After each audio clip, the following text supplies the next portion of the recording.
Bismillahirrahmanirrahim. Alhamdulillah wassalatu wassalamu ala rasulillah. Allahumma allimna ma yanfa'una wanfa'na bima 'allamtana rabbana zidna ilman nafi'an ya karim.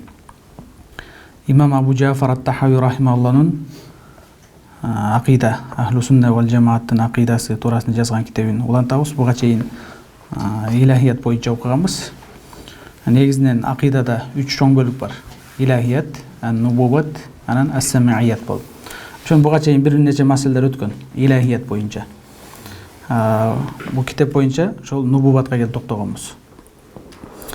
Бир аз нубуватты баштаярда биз башында илмул aqidадагы изилдей турган мавду туурасында айтканда Затулла ва Затур Расул ва самиияттар туурасында айтып атык беле. Ошол жерде биринчи Затулла дегенде Алла Таалага ма яжиб ва ма яжуз ва ма ястахил. Ошолор туурасында болот болчу. Ал туурасында көп нерселер өттү бул жака. Ошол ма яжуз ва ма яжиб ошого тиешелүү маселелердин бардыгы бир сыйра кайталанып өткөн. Бүгүнкү темада болсо ма яжибу аля расул ва ма яжузу ва ма ястахил. Буга чейин бир нече жолу айтканбыз, пайгамбарларга важип болгон сыфаттар болот. Анан мустахил болгон сыфаттар бар. Пайгамбарларга важип болуп 4 нерсе айтылат негизинен. Жалпылап айтылганда 4 болбосо мындан көп. Биринчи ас-сидq, амана, ал-фатана, ат-таблигh. Пайгамбарлар садык болот, эч убакта жалган айтпайт. Анткени Алла Тааладан келген кабарды жеткизип аткандан кийин жалган айтышы мүмкүн эмес. Экинчиси болуп бул амана. Амана яна пайгамбарлардын акыбалдарында, афалдарында болобу, сүйлөгөн сөзү кылган иштеринде болобу, бардыгында аманат, яны чынчыл болот. Эч бир ишинде бир аманат кыянат кылышы мүмкүн эмес. Андан кийин ал-фатана, фатана деген зирек, яны ал-фахм. Кандайдыр бир сөз айтылганда, кандайдыр бир иш болобу, шыр ошонун төркүнү түшүнө турган зирек болот. Пайгамбарларда балит болушу мүмкүн эмес, сөз түшүнбөгөн, сөздүн төркүнүн түшүнбөгөн мындай түшүнүктөр болушу мүмкүн эмес. Анан төртүнчүсү ат-таблигh. Пайгамбарларга ошол жүктөлгөн шариятты, Алла Тааладан келген шариятты башка элге жеткизүүсү керек болуп эсептелет. Муну таблигh. Ушул төртөөсү важип пайгамбарларга.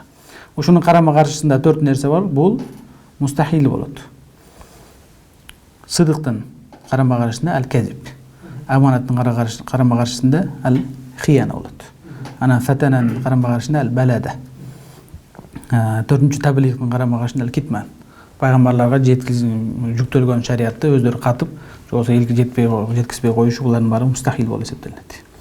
Ушул төртөөсү. Андан тышкарыдагы көптөгөн нерселер бар.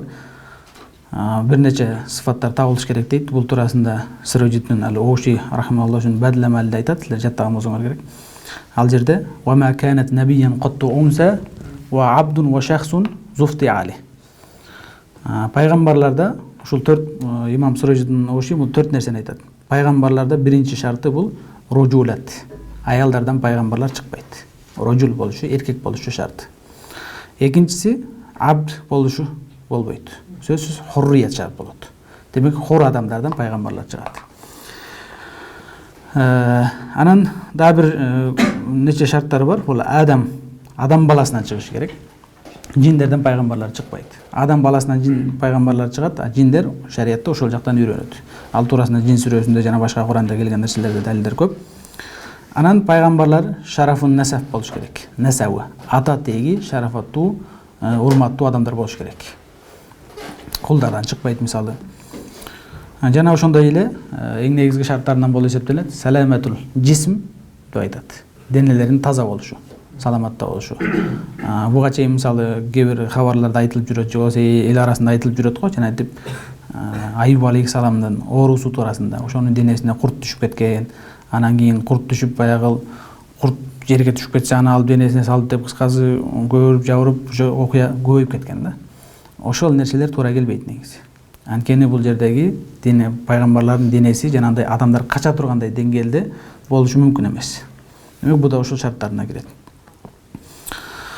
Жалпысынан ошол имам Хасан ибн Турхан ал-Хасари китепте шархты ушинтип баштайт. Ага чейин имам Тахави рахимахуллах ва инна Мухаммадан абдуху ал-Мустафа ва аминуху ал-Мujtaba ва расулуху al-Murtada خاتم الأنبياء وإمام الأتقياء سيد المرسلين وحبيب رب العالمين деп аяғына чейин ушундай деп айтат. واعلم أنه لما ذكر الشيخ عقيدة فقهاء الملة في التوحيد والصفات عقبه ببيان عقيدتهم في الرسالة فذكر الإيمان برسالة نبينا أولا لأن الإيمان بها يتضمن الإيمان بنبوة جميع الأنبياء. واعلم أنه لما ذكر الشيخ عقيدة فقهاء الملة إمام أبو جعفر الطحاوي رحمه الله فقهاء الملة деп ол имам Абу Ханифа, имам Абу Юсуф, имам Мухаммад ошолардын акыйдасын, бул акыйдасы кайсы нерседе? Фит таухид ва сифат. Демек Алла Таалада жалгыздоодо, Алла Тааланын сифаттарында деги эле таухидке байланыштуу маселелердин баардыгын айткандан кийин, эскергенден кийин аккабаху би баян акыйдатин фир рисала. Анын артынан эле бул рисалат, пайгамбарлык туурасында мусулмандардын акыйдасы кандай болот? Ошону баяндоону баштап атат. Яны улантып айтып атат. Фазакарал имана би рисалат набийина аввалан. Биринчи пайгамбарыбызга ыйман келтирүү. Биринчи ошону айтты. Инна Мухаммадан абдуху ал Мустафа деп биринчи пайгамбарыбыз менен баштап атпайбы? Анткени лианна ал имана биха ятадамману имана би нубуйяти жамил анбия. Анткени пайгамбарыбыз алейхиссаламга ыйман келтирүү башка пайгамбарларга ыйман келтирүүнү өзүнө камтып алат дейт. Неге бул жерде ва инна Мухаммад абдухул Мустафа деп биринчи пайгамбарыбызды айтты, же болбосо жалпы пайгамбарларды айткан жок деген суроо туула турган болсо, ошого жооп берет. Биринчи пайгамбарыбызды эскерип айткандыгынын себеби анткени пайгамбарыбызга ыйман келтирүү башка пайгамбарларга да ыйман келтирүүнү өзүнө камтып алат. Ва инна Мухаммадан би касри инна атфун ала каулихи инна Аллаха вахидун. Башында имам Тахави мынтип баштайт. Хаза зикру баяни акидат ахли сунна вал жамаа деп анан кийин улап келип туруп нақулу фи таухидиллахи муътақидина би тауфиқиллахи инна Аллаха вахидун дейт. Ошол жерде нақулуга мақул кылып түшпөдү беле? Нақулу яни инна Аллаха вахидун. Ошого атып болуп турат. Анда кандай болуп калат? Нақулу инна Мухаммадан абдуху ал Мустафа дейбиз. Инна Аллаха вахидун, яни муътақидина деп. Биз жүрөгүбүздөн этикад кылып, жүрөгүбүздөн чындап ишенип, тилибиз менен Алла Таала жалгыз деп айтабыз. Алла Тааланын шериги жок, Алла Тааланы эч бир нерсе алсыз кыла албайт деп, жана башында келген нерселерди айтып келип туруп, жана ошондой эле ва нақулу инна Мухаммадан Мухаммад саллаллаху алейхи вассалам Алла Тааланын тандап алган кулу жана ыраазы болгон пайгамбары деп айтабыз деп ошого атып болот. Ва инна Мухаммадан би касри инна атфун ала каулихи инна Аллаха вахидун. Деп башындагы. Абдухул Мустафа qaddama wasfahu bil ubudiyyati ala wasfihi bin nubuwati var risalati li ma'nayayn. Birinchi bul жерде пайгамбарыбызды абд деп сыпаттады.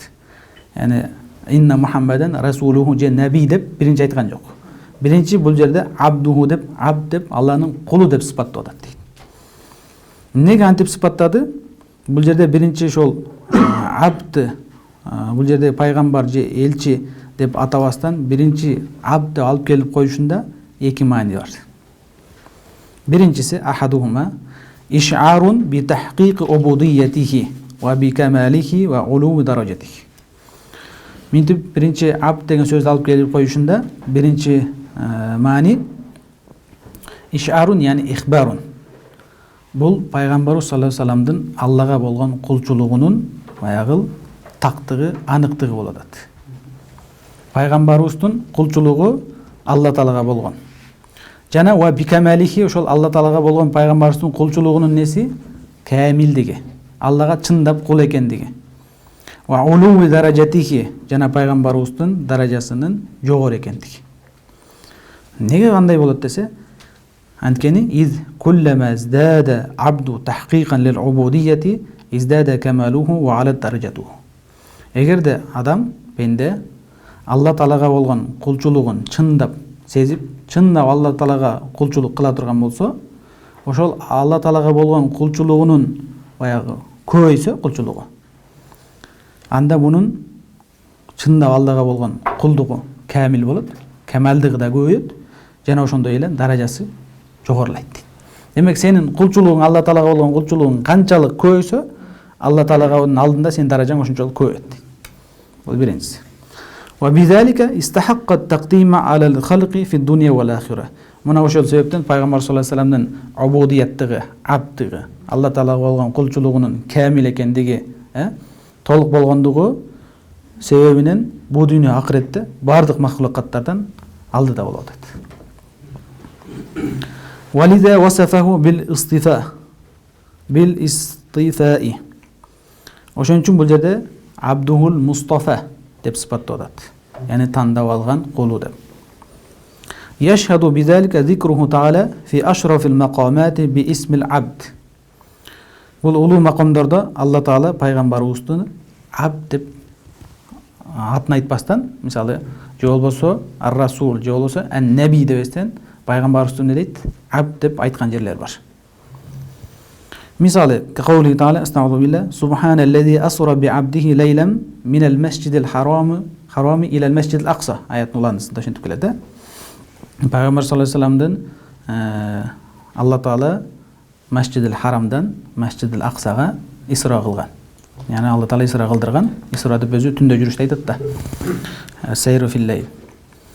Ошондо пайгамбарыбызды би абдихи деп атпайбы? Би расулихи деген жок. Же болбосо бул өтө бир улуу макам болгон да. Исронун болушу өзү бир чоң бир окуя да. Ошол жерде пайгамбарыбызды абд деп сыпаттаган айтып. Ва каулихи снауила ауха ила абдихи ма ауха. Бул жерде да ила абдихи деп, яни вахи кылды абдихи, расул же наби деген жок. Абд деп. Ва каулихи ин кунтум фи райби мимма наззална ала абдина. Бул жерде дагы ала абдина. Yani in kuntum fi raybin mimma nazzalna ala abdina. Bul жерде ala rasulina же болбосо ala nabiyina же болбосо ala Muhammad sallallahu aleyhi ve sellem дебестен бул жерде абд деп келиши. Демек булардын бардыгы пайгамбар саллаллаху алейхи ve sellemдин абд болушу иля гойри залика. Жана ошого буякта аяттар бар. Асани экинчи маани. Бул жердеги пайгамбар саллаллаху алейхи ve sellemди абд деп сыпаттагандагы экинчи маани رد عروض الشبهة عند ظهور المعجزات الناقضات للعادات والأمور الإلهية منه التي تعجز عنها البشر. Бул жерде бир нече шубгалар бар. Ошол шубгаларды кетириш үчүн бул жерде абдуху деп сыпатталып атат. Ал кандай шубгалар болот? عند ظهور المعجزات ناقضات للعادات. Адаттан тыш болгон муъжизаттар болот. Пайгамбарларга Алла Таала тараптан берилген муъжизаттар бар. Ошол муъжиза, адаттан тыш болгон нерселер муъжиза болот. Аулиялар үчүн карамат болот. Анан кийин таква мусулмандар үчүн маунат болот. Андан башка дагы башка иханат бар, мисалы, же болбосо истидроч бар, башка адаттан тыш нерселер бар. Мына ошолордун ичинен бул муъжиза пайгамбарларга берилет да. Ошол муъжизаттар болгон кезде кээ бирлерде мындай шубха болот дейт да. Ошол шубганын артынан бул пайгамбарды кулчулуктан чыгарып ийгендер бар да. Аз биягында айтат. Yani raddu urudu şubhati inda zuhuril mu'cizati naqidat lil adat ve umuril ilahiyyat minhu allati ta'jizu anha al bashar. Yani oşonda ile inda zuhur galbaros, inda zuhuri al umur ilahiyya. Allah Taalaga тиешелүү болгон иштер бар. Ошолор дагы пайгамбарлардын колунан кээде болот. Хасыл болот да, пайда болот. Аны негизинде чындыгында адам кыла албай турган нерсе. Бу да муъжиза. Ушундай нерселер болгон кезде кээ бирлерде шубха болот. Ошо шубганын артынан бул пайгамбарды кул экендиги, Алла Таалага болгон кулчулугунан чыгарып ийип, кудай кылып алгандар бар да. Кимдер? Ка шубгатин насара фи Иса алейхиссалам. Индама захара минху мин фи'лин илахийyin. Мисалы насранилер, христиандар Иса алейхиссаламдан Алла Таалага тиешелүү болгон, Алла Тааладан гана боло турган иштер бар да. Ошондой иштердин болушу Иса алейхиссаламда болгон. Мисалы, ка ихяил маута ва ибраил акмахи вал абрас. Мисалы, Иса алейхиссаламга Алла Тааланын берген муъжизаларынан бул өлүктү тирилген, өлгөн адам тирилген. Жана ошондой тубаса сокур болгондорду көзү көргөзгөн да. Албетте булардын баары Алла Тааланын халкы менен, Алланын жаратуусу менен болот, бирок бул Алла Таала тараптан Иса алейхиссаламга берилген муъжиза болгон. Вал аброс бул жана пес оорусу, ала оорусу, ошого денеге чыккан оору, айыкпаган. Ошолорду Иса алейхиссалам айыктырганы булардын баардыгы муужиза болуп эсептелет. Мына ошондой муужизалар пайгамбарлардан болгондо, хасил болгондо, пайда болгондо, хайсу и'тaqadu fihi al-ilahiyata. Анан буну Кудай деп этикад кылып жүрүшкөн да, кудайлыкка жеткизип жүрүшкөн. Ва ахраджуху мин мaqamil ubudiyati. Анын абд экендиги, кул экендиги, ошол кулчулуктан чыгарып ийишкен. Демек ошолорго рот жооп болот. Бул жерде имам Тахави абдуху дегендеги сөзү буга жооп болот. Ва кад кала хина такаллама фил махди. Иса алейхиссалам бешикте сүйлөгөн да. Inni Abdullahi ataniyal kitab. Ушинтип айтса дагы, ва ма хада лам тахалласу. Yani men indi Abdullahi, men Allah'ın kulumун деп İsa aleyhisselam айткан. İsa aleyhisselam өзү наристе кезинде сүйлөгөн сөзү да.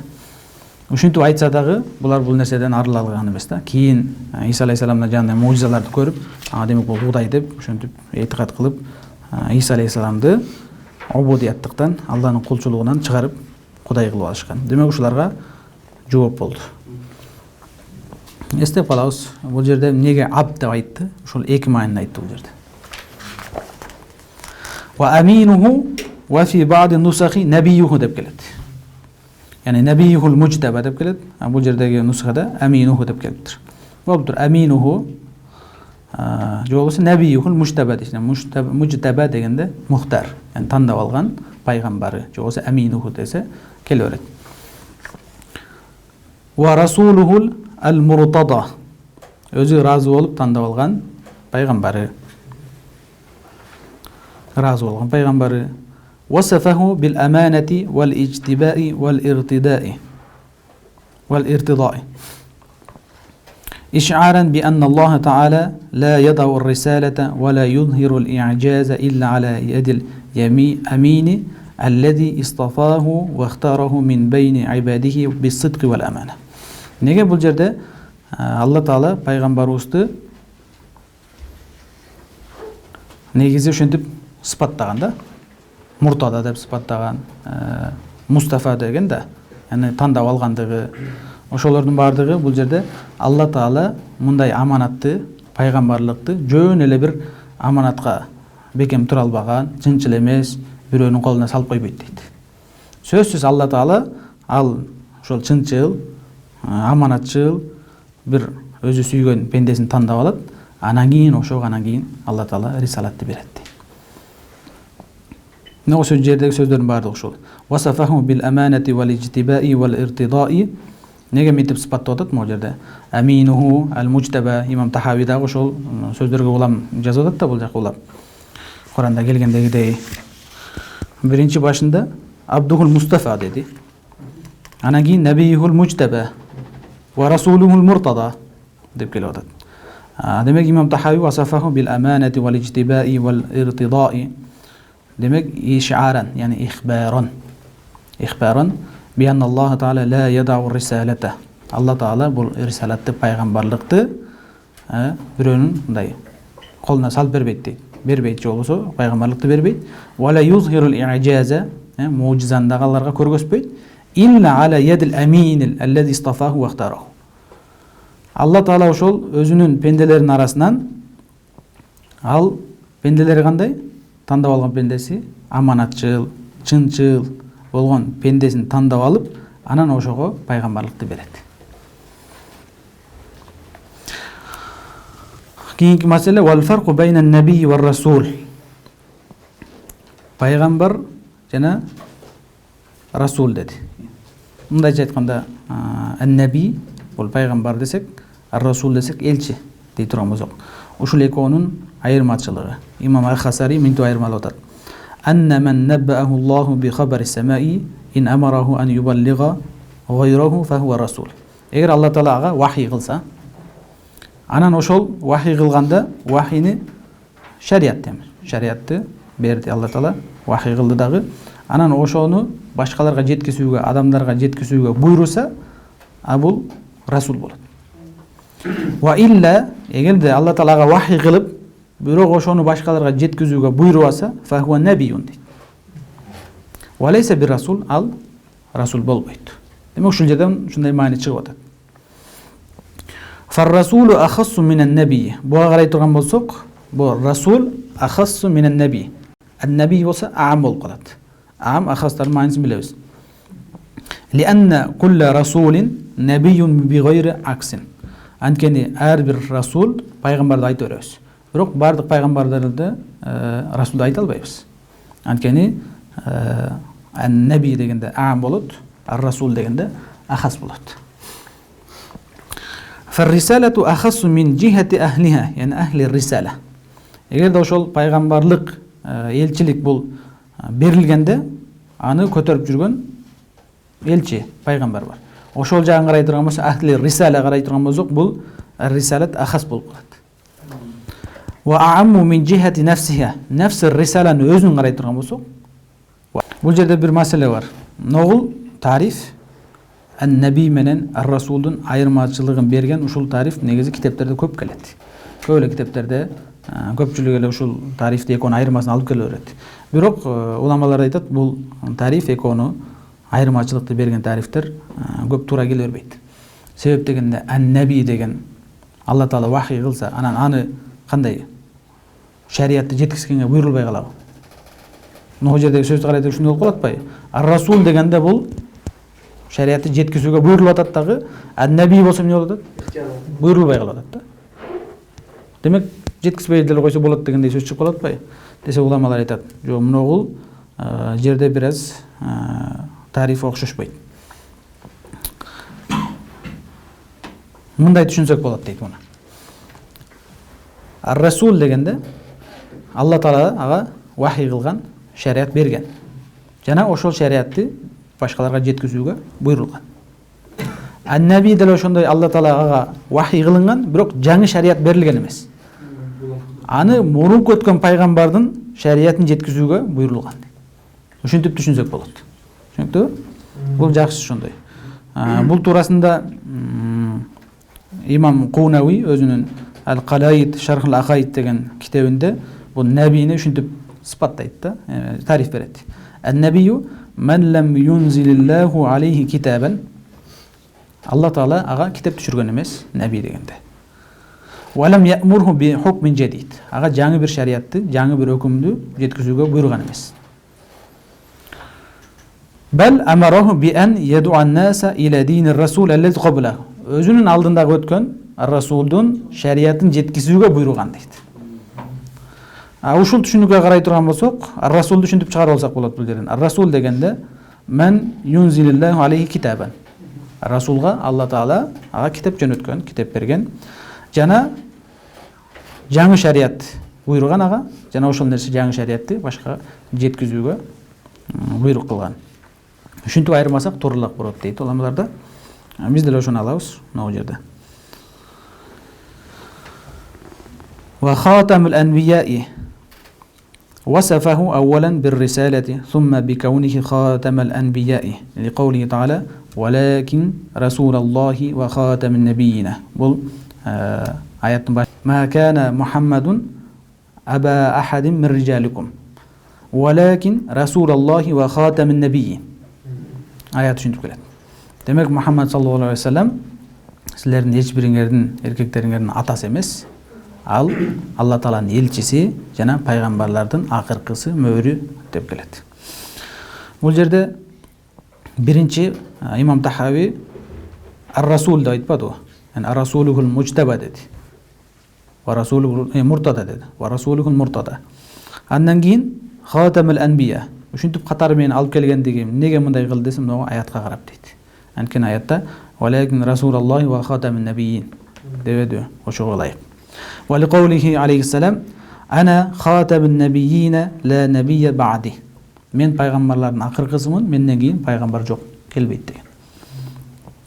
Ва фихи раддун алал мутанаббиина ва даджалина. Бул жерде жооп рад болуп атат. Мутанабби яны өзүн пайгамбар кылып чыгарып алгандар. Анткени бул хадисте мен акыркы пайгамбармын деди, а менден кийин пайгамбар келбейт. Аятта да айтты ва хатамун набийин деп аятта ачык келип атат Куранда. Ва даджалин вал каззабиндер булар. Каззаптар, жалганчылар. Жалгандан пайгамбар. Вализа қала машайихуна, уламалар сондай дейді.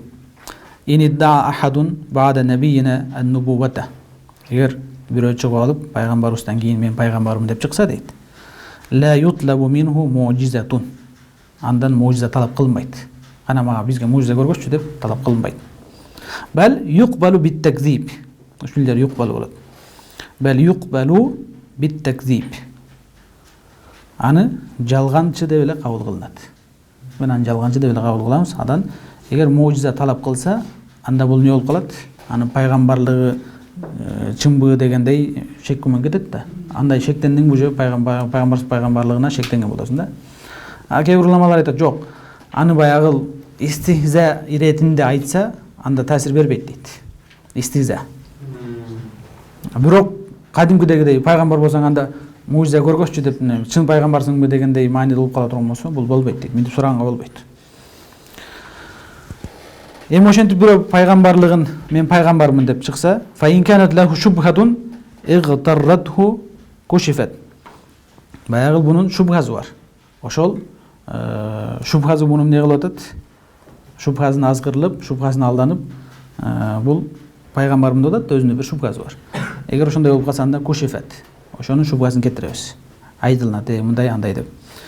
Фа ин аслама ва таба, жакшы эгер кайрадан ислам келтирип, тоба кылгансы жакшы. Ва илля ваджаба татхирул арди минху бис-сайф. Эгер башы ийбесе, болбой эле мен пайгамбармын деп улантып берсе, анда бу окшогондорду жер бетин, бу окшогондордон жер бетин тазалаш керек. Ва имамул атқияи. Тақвалардын имамы. Лианнаху буиса лил-иқтидаи бихи. Анткени пайгамбарыбыз башкалар ээрчилиши үчүн, ээрчүүсү үчүн жөнөтүлгөн. Пайгамбарыбызга башкалар ээрчиш керек, иқтида кылыш керек. Лиқаули таала: "Астагфиру билlah, ин кунтум тухиббуна Аллаха фаттабиуни юхиббукумуллах." Эгер силер Алла тааланы жакшы көрсөңөр, анда мени ээрчигиле. Алла таала силерди жакшы көрөт. Биз Алла тааланы ким жакшы көрөм десе, анда не кылыш керек? Биринчи пайгамбарды ээрчиш керек. Пайгамбардын айтканын кылыш керек, пайгамбардын жолу менен жүрүш керек. Ошондо сен Алла тааланы жакшы көргөн болосуң. Ва хува аксарул анбияи атбаан бит-тасдиқи ват-тaqwa. Демек бул пайгамбар саллаллаху алейхи вассалам үммөтү көп пайгамбар болуп эсептелет. Артынан ээрчигендери көп пайгамбар болот. Анан дагы ошол ээрчигендер кандай болот? Таква. Анан пайгамбарыбызга чындап пайгамбарлыгына ишенген, ыйман келтиргендер болуп эсептелет. Ошол жагынан көп. Фа умматуху ал-муттакуна. Пайгамбарыбыздын үммөтүнүн бардыгы таквалар болот. Фа хуа имамул муттакин. Пайгамбарыбыз өзү ошол таквалардын имамы болот. Сейидул мурсалин. Мурсалин ар-русулдун пайгамбарлардын төрөсү. Yani Mursal Allah Taala taraftan yöneltilген бардык пайгамбарлардын төрөсү. Liqawlihi ana sayyidu waladi Adam. Пайгамбар саллаллаху алейхи хадисинде мен бул адам баласынын төрөсү, башчысы боламын. Wa qawlihi ana sayyidun nasi yawm al-qiyamah. Башка бир хадисте мен кыяматта адамзаттын, жалпы эле адамдардын төрөсү боламын дейт. Yashhadu bizalika taqdimuhu fi qawlihi. Бул жерде далил болгон нерсе, шахид болгон нерсе. Allah Taala Kur'an'da mınday deydi. وَاِذْ أَخَذْنَا مِنَ النَّبِيِّينَ مِيثَاقَهُمْ وَمِنْكَ وَمِنْ نُوحٍ إلى آخره. Şimdi hadis ayet bir kaçan olanlar. Yani وَاذْكُرْ يَا Muhammed اِذْ أَخَذْنَا مِنَ النَّبِيِّينَ مِيثَاقَهُمْ. Allah'tan kelişim algan kesti iste. Dep ayettaga kelgen maani şunday. Anan uşul jerde وَمِنْكَ de birinci paygambarımız deydi da. Anan وَمِنْ نُوحٍ. Anan kийинки paygambarlar katары менен кетет. Birinci bu jerde paygambarыбыздан minka deydi. وَكَذَا خِطَابُهُ بِأَسْمَاءِ الشَّرَفِ وَالْإِجْلَالِ. Жана ошондой эле башка аяттарда Алла Таала пайгамбарыбызга кайрылганда пайгамбарыбыздын атынан эмес, бирок Расул ан-Наби деп кайрылат. А башка пайгамбарлар болсо аттары менен кайрылган да. Кaqawlihi Taala, estağfurullah billah, ya eyyuhar rasul balligh ma unzila ilayk. Bu жерде ya eyyuhar rasul деп кайрылып атат. Wa qawlihi يا أيها النبي جاهد الكفار. نبي деп кайрылып атат. وأما سائر الأنبياء فخاطبهم بأسماء أشخاصهم. Ал эми башка пайгамбарларда болсо алардын аттары менен кайрылган. كقوله تعالى я Нух бит. Ол жерде я Нух деп кайрылып атат. Я Ибрахиму арид ан хаза. Я Ибрахим деп атынан кайрылып атат. Ма тилка би яминика я Муса. Ва каулихи я Иса ибн Марьям. Я Худ ва гайри залик. Жана башка аяттарда дагы пайгамбарлардын аттары менен кайрылып атат. Демек буга караганда пайгамбар саллаллаху алейхи ва салlam бүттүк пайгамбарлардын төрөсү болуп эсептелет. Ва хабибу роббил аламин. Демек бул Алла Тааланын хабиби, жакшы көргөн пайгамбары, сүйүктүүсү. Васафаху бихи ли каулихи алейхиссалам. Неге бул хабиб деп сыпаттап атат Алла Таала пайгамбарыбызды. Же болбосо имам Тахави бул жерде хабиб деп алып келип атат. Ли каулихи алейхиссалам инна Аллаха иттахазани халилан кама иттахаза Ибрахима халилан. Бул хадис. Ибрахим алейхиссаламды Алла Таала кандай халил кылган болсо, өзүнүн досу кылган болсо, демек мени да халил кылды. Фал хуллату а'ла маратибил махабба. Бул хуллат өзү махаббаттын, жакшы көрүүнүн, сүйүүнүн неси болот, эң чокусу, эң жогоркусу болуп эсептелет. Хуллат. Ошон үчүн халил. Фа иннаха хиял махаббату аллати тахта рухил мухибби вал qalbihi. Негизи ошол хуллат десем кантип түшүнөбүз? Хуллат өзү негизи биз түшүнгөндө бул жана мухибдин жакшы көргөн адам бар го. Ошо жакшы көргөн адамдын бул рухунун жүрөгүнүн түпкүрүндө болот дейт. Яни ошол жакшы көргөн адамдын эгер түпкүрүндө болсо, дайыма сени унутпай, дайыма сени эстеп, сен деп гана кала турган болсо, анда эмне болот дейт? Бул хуллат болот. Бул жана махаббанын жогорку даражасы. Яни бул жерде баягы түшүндүрүп атат. Негизи хуллат дегенде адамдарда кандай болорду? فقول من قال الخلة لإبراهيم والمحبة لمحمد ليس بشيء. Ушундай сөз бар. Бул хуллат Ибрахим алейхиссаламга, махабба болсо Мухаммад саллаллаху алейхи вассаламга деп. Жок, бул эч кандай мындай маани бербейт. Себеп дегенде бул жакта имам Ахасари өзү айтпадыбы? Хуллат дегенде бул махаббанын жогорку даражасы. Жогорку даражасы болуп атса, анан мындай маани берип калсаң да туура эмес келип калат. Ва тахсисуху би исмил хабиб ли вурудил ахбари би аннаху хабибуллах. Анткени бул жерде дагы хабиб болуп калышы, Алла Таала пайгамбарыбызды хабиб болушу, Алла Тааланын хабиби болушу, бул ушул туурасында хабарлар келген. Би аннаху хабибуллах экендигинде. Бул туурасында имам Тирмизи риваят кылган хадисте келет экен. 3616 хадисте. Мин хадис Абдуллах ибн Аббастан. Ошол хадисти карап койсуңар. Ва алейхи иджмаул умма. Демек буга дагы иджма бар. Ва лаалла тахсисаху ли камалихи фил хуллати. Жана ошондой эле бул жердеги хабиб деп сыпатталышы, хабибулла болушу, бул хуллаттыкта камал болушу дейт, камил болушу. Ва куллу даъвати нубувватин ба'да нубувватихи фагайюн ва хаван.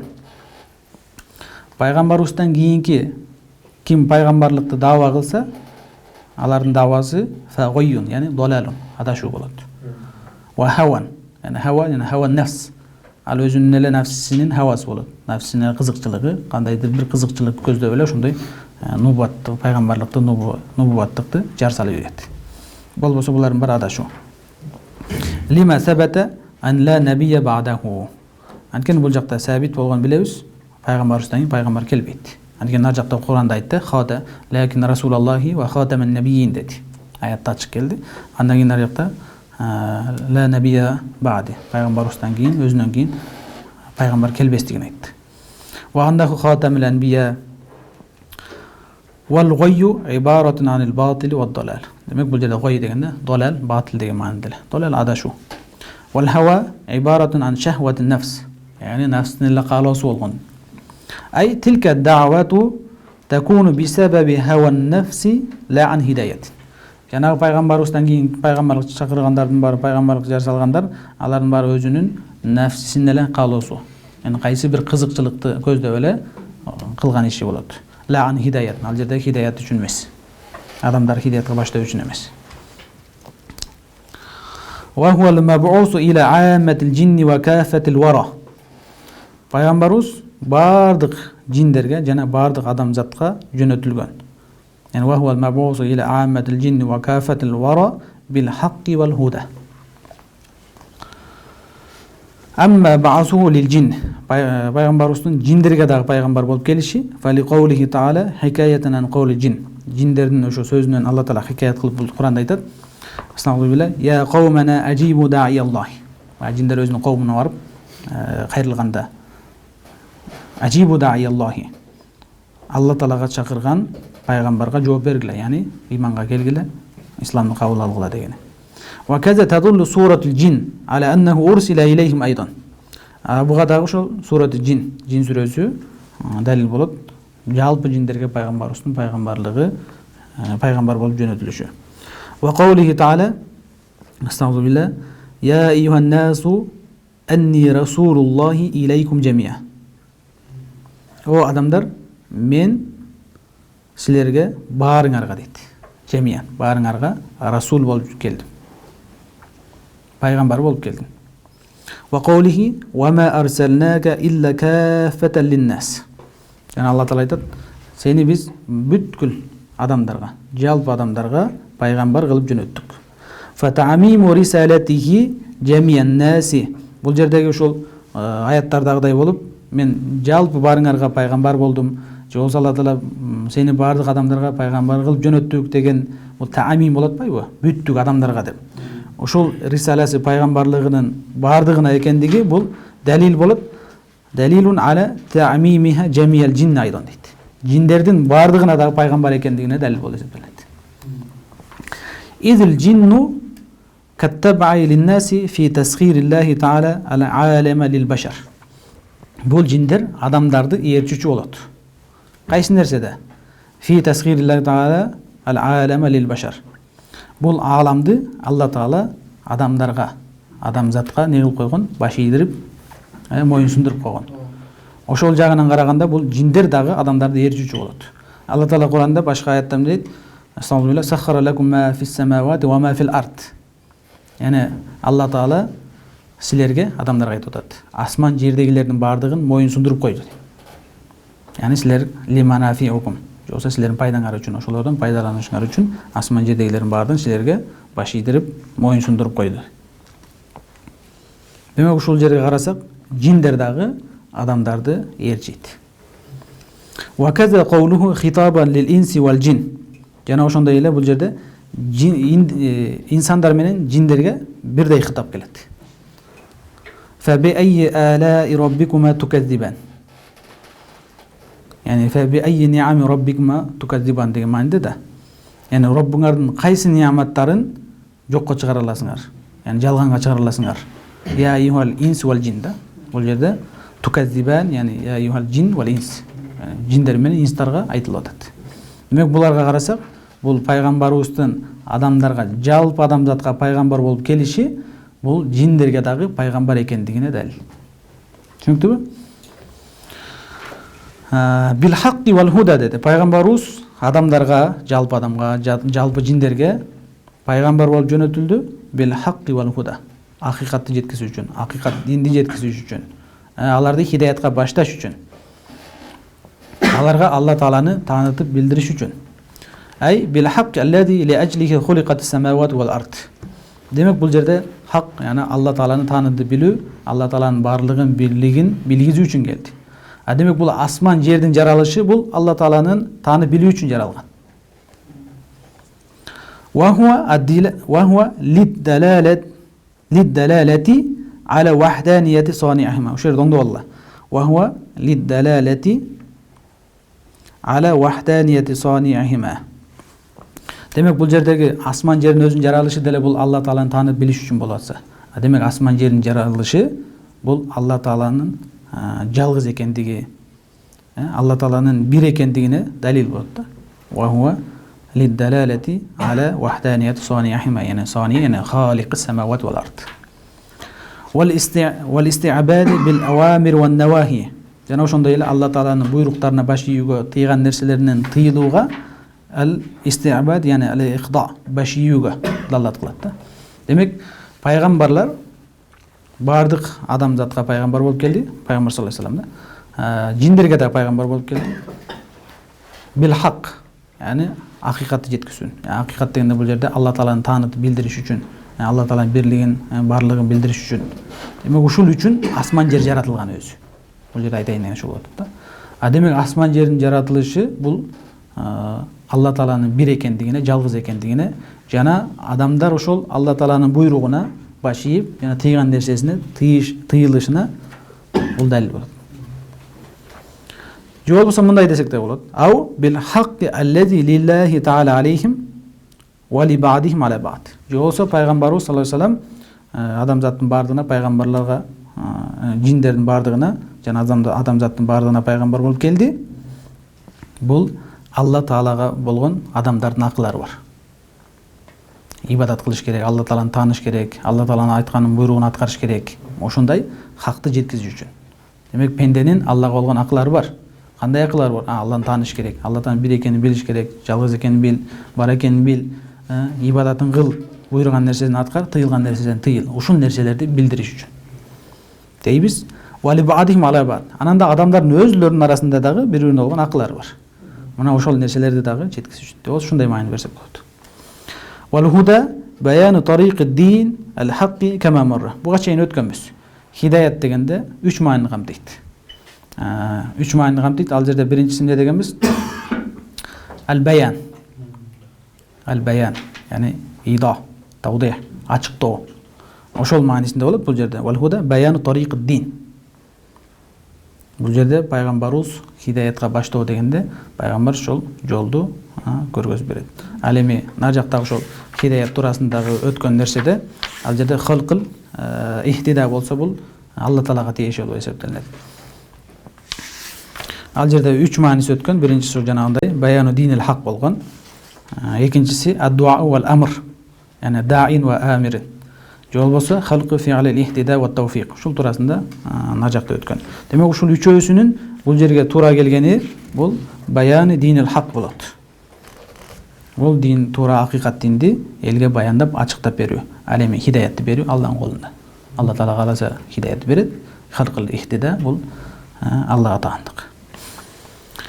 Ва фи ба'д нусахи ва бин нури ва дия деп келеткен кээ бир нускаларда. Ай биш-шар'i ва дини ал-муайядайни бил барахинил бахира. Yani bahira zahira. Ачык айкын далилдер менен бекемделген, yani шарият дин деген мааниде окулат. Ва дияу акмалу минан нур. Нур де анан дия деп атат. Бул жерде бин нур ва дия. Дия болсо нурга караганда ачыгыраак, жарыгыраак, акмал деген мааниде. Кала Аллаху Таала астагфирулlah هو الذي جعل الشمس ضياء والقمر نورا. Алла Таала күндү жарык кылды, айды нур кылды. Демек күндүн жарыгы жарыгыраак да айдыкына караганда. ويحتمل أن يكون المراد بالنور السنة. Бул жерде нур дегенде суннат максат болушу мүмкүн. Ва бид дияи ал-китаб. Бул жердеги дия дегенде китап максат болушу мүмкүн. Wallahu alam. Ушул жерден токтоп турабыз. Кийинки тема фаслун фил Кур'анил Карим деп башталат экен.